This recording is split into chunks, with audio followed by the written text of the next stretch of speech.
Pagnanakaw ang nakikita motibo sa pagpatay sa isang lalaki sa loob ng isang bodega sa Santa Cruz, Maynila. Ang gunman namataang dala ang bag ng biktima na may lamang mahigit 200,000 piso. Saksi, si Jomar Apresto. Patay na nang matagpuan ng lalaking yan habang nasa loob ng bodega na isang gusali sa Santa Cruz, Maynila. Ang biktima may mga tama ng bala.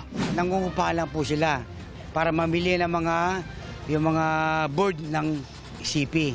Nakita lang nung mga kasama niya dati ng mga kwan, naka-open yung kwarto at nakita niya nakatimbong na yung tao.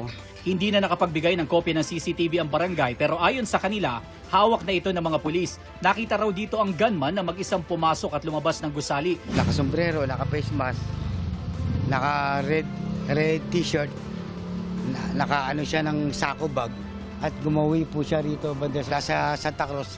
Doon po siya sumakay ng palis, tricycle po.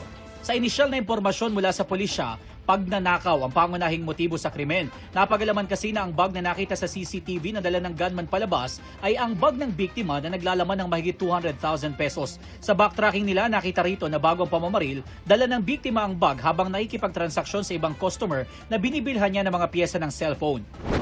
Tatakbo. Arestado naman ang isang lalaking wanted sa kasong pagpatay sa operasyong ikinasa ng SWAT sa Silang Cavite. Sa bakanteng lote siya nasukol ng pulisya. Ano pangalan mo? Nasa yung warrant.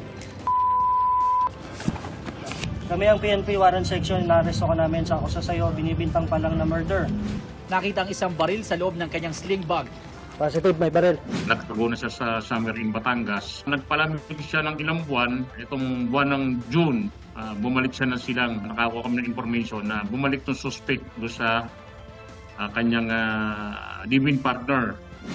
January 2026, nakuna ng CCTV ang sospek nang barilin umano ng sospek ang isang lalaking nakamotorsiklo sa harapan ng property kung saan din siya nadakip ng pulisya. Dead on the spot ang biktima.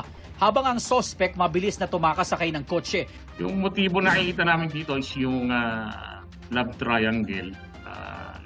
Kasi nakita namin mayroong crime of passion. Kapag wala itong biktima, according dito sa mga trabahador do sa hardware ay pumupunta tong suspect, laging kausap yung babae. Kasamang inaresto at kinasuhan ng pulisya babaeng karelasyon ng biktima na siya rin daw sinusulot ng sospek. Humarang tong kanyang living partners apan na service of warrant of arrest. Pinipigilan niya yung mga pulis na arestuhin.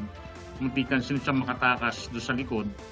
Mabuti na lang na agapan kaagad natin. Ako si Jomar Apresto ang inyong saksi.